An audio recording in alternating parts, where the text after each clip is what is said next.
Story with a steal. Talford with the jam. Man. Oh, my! Shades of Dr. J. What a flush! Superstar. You know, over the top, better than anybody else. He just had so much potential in anything that he did. He was just naturally a phenomenal athlete. Calvin, to this day, doesn't realize what an impact he made on the Castlewood community. Talford with some authority.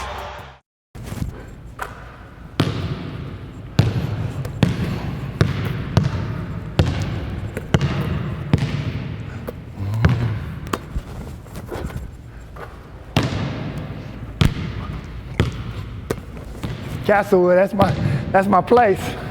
I loved growing up in Castlewood. You know, all you had to do was play sports. That's it.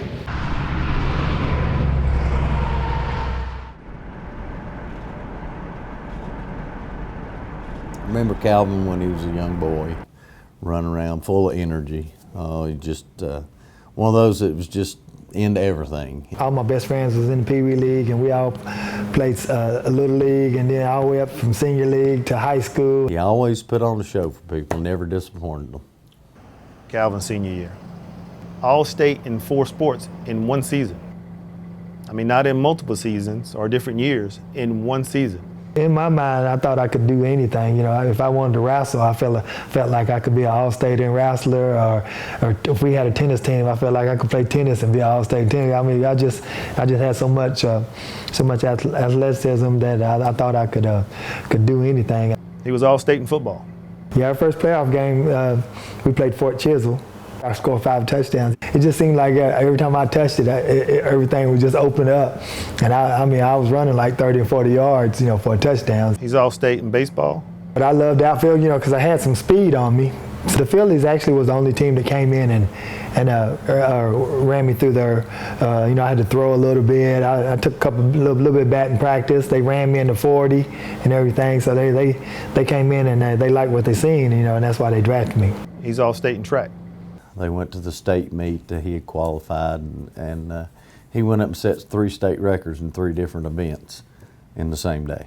That's just the type of athlete he was. He's all-state in basketball. The dunks are what sticks out the most. You know, that's what people came to see.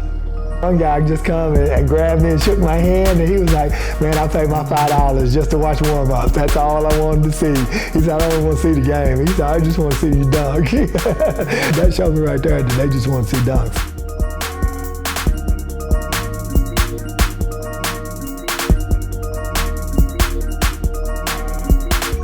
As far as highlights in basketball, they always bring up the 59-point game.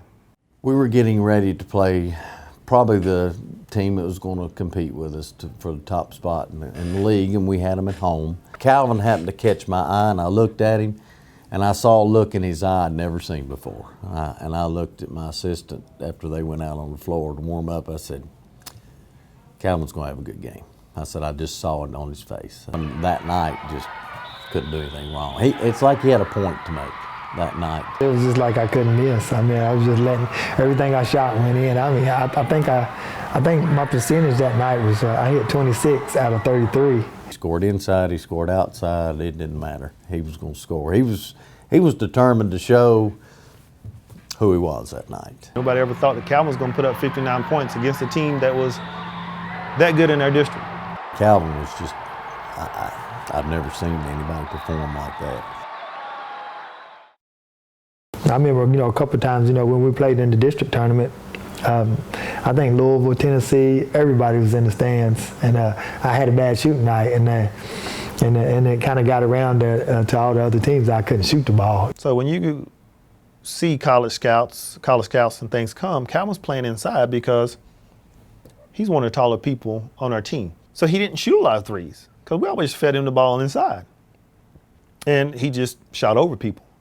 Because at that level, Calvin's going to jump over everybody. Calvin was the best shooter on our team in high school. Free throw shooting, 3-point shooting, 2-point shooting. But nobody ever got to see his 3-point shooting because he played inside. So I didn't want to go to one of these bigger schools and sit on the bench. That's why ETSU sounded real appealing to me because, you know, Coach Coach said I could probably go down there and jump right in and fit in well with the type of guys that they have. We're gonna be playing in this big dome. I said I go from Castlewood, playing in a little Cracker Jack box to a big mini dome. So that dome really sold me too. When he went to ETSU as a freshman, it was one of those last man out, turn the lights out in the community because they'd all go to Johnson City to watch him play.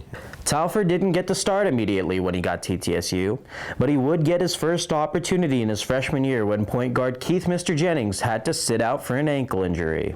I told everybody, I said, hey, this is it, y'all. I said, I ain't never going back to the bench. I said, I got that chance to start. I said, I'm going to shine tonight. I said, and Coach going to have to figure out somebody else to put on the bench. I said, because I ain't going back to the bench. I had a great game that night. I think I had like 20, 21. Had like about 8 boards. I played real well. We beat Wake Forest here at East Tennessee State. And sure enough, Coach Robinson said they stayed up all night trying to decide who they were going to put on the bench and start me. So, and it ended up I started the rest of the time after that. I never went back to that bench like I told them. All these teams that I played that I thought that passed me up because I couldn't shoot the ball, I always played well against them. In Tennessee, we played 2 times, and I probably had 20, 25 points every time. We played them. Virginia Tech, we played them. I went and I had 25, 26. I always made sure that I played good against all these teams that I thought that passed me up. There's nothing counterfeit about the Bucks of East Tennessee State. You get your money's worth watching the 13th ranked team in the country. Junior year, we had some real high expectations. Being ranked in top 25 all year, being at East Tennessee State was always good. Knowing that you were one of the elite college teams, of the whole season. We were playing well. We were playing real good, and then I mess around and blow my knee out. And that kind of took that piece away from us that I think we needed, as far as trying to get over that hump. Talford's knee required surgery. It wouldn't be until the following season until he returned. But he came back with a vengeance.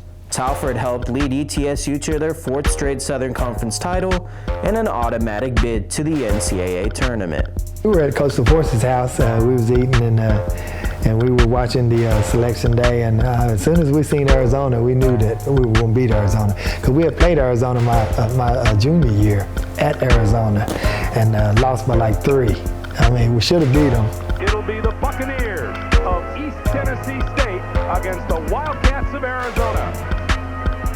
I mean, everybody was giving high fives. We were chest pumping and everything. We were like, Arizona's done. We knew we were going to get them. So, Arizona, I don't know if they knew it, but we knew they were going to be beat. And looks now on Silver. Talford, 3, got it. In Kansas City's Municipal Auditorium in Madison Square Garden. Oh, well, I'm sorry, but Mr. Talford shot a rainbow. Better find him. Calvin Talford. Calvin Talford, a tremendous athlete with good ability. When he has guards on him, he can take them down low. Big people, he can take them outside. So the matchups have been really the problem for Arizona.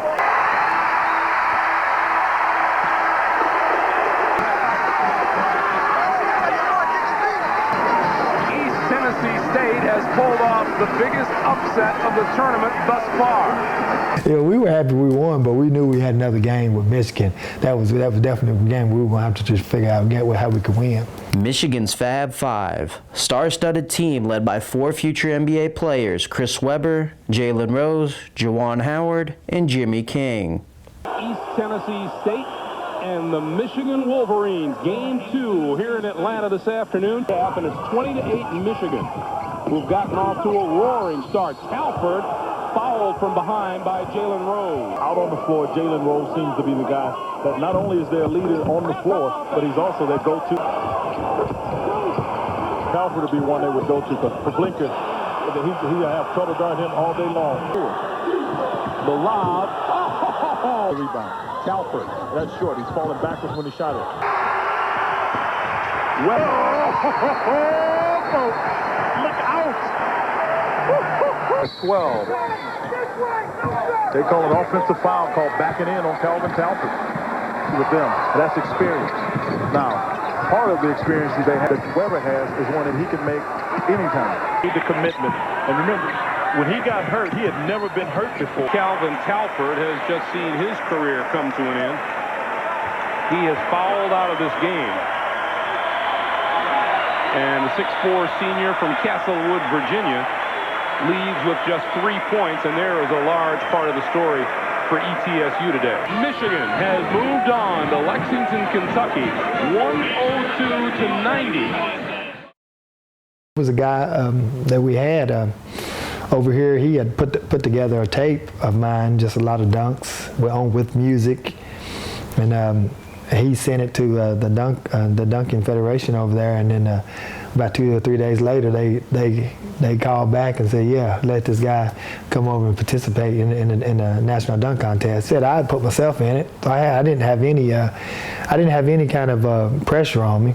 I remember we were practicing, and one of the guys was like, "Calvin, you ain't working on no dunks." I said, "I ain't working on nothing." I said, in my mind, I said, I've got in my mind what I want to do. I said, but every dunk I do, I've done it 1,000 times. I said, I don't have to work on it. I said, I'm just gonna make it look good, and just hope the judges give me a good score on it. I'm just shooting around, just playing around. So a lot of players, they just screamed. They said, let's go. It's time for us to go eat. So let's go. And I was walking off the court, and I like threw one up in the air before I left, and caught it and dunked it real hard. And they was like, hey, this guy's holding back on us right here. So I remember we went out to eat that night, and the waiter was like, "Oh, so y'all the dunk crew, huh?" And he was like, "Yeah." They was like, "Who's gonna win it?" And everybody looked around, and everybody just pointed at me like that. Okay, here he goes. I'd say that's a little better than Will Herndon's first try. Oh, the players love it. Look, he was the most impressive yesterday. Oh, there it is. Oh, yes. Whoa. Let me get two alternating dunks. Oh, yeah. Oh, yes. Calvin. Yes. Yes, Calvin Talford. Oh, ho, ho. Oh, oh. Ow. Oh. It's over. Oh. That's a trophy. Look at this dunk between the legs. I've never seen that. Put myself in it, and then I end up winning it. But yeah, that's the cool part about it. The hype level after I won it, though, the support I get from down in Castlewood is just amazing. He and I were talking. He was talking about how big the trophy was, and I asked him then. I said, "Would you care to come up one day for a couple of hours in our youth tournament and maybe bring the trophy with you?" And he said he'd be glad to. There was a big crowd there, and I came back, and after I won it, and I had my trophy and everything, and the crowd was just, I think I had to sign like about 1,000 autographs. I mean, it was just like everybody was there. They swamped him so much that after a certain time, we finally had to basically sneak him down the back stairs to where he could get gone. He's an athlete that's, one generation type of athlete that he's always going to be written up here in history. And when everybody from Castlewood looks at that, they're going to be like, that's our boy. The famous name that kind of comes around the new gym that was made. It's not the official name, but a lot of people refer to it as the house that Calvin built. Can you? Well, that's quite a tribute to him. When you talk basketball, of course, Calvin, his name comes to mind in that community, and everybody just attaches his name to it. I guess when you say Castlewood basketball program, the first name that comes to mind is Calvin Talford.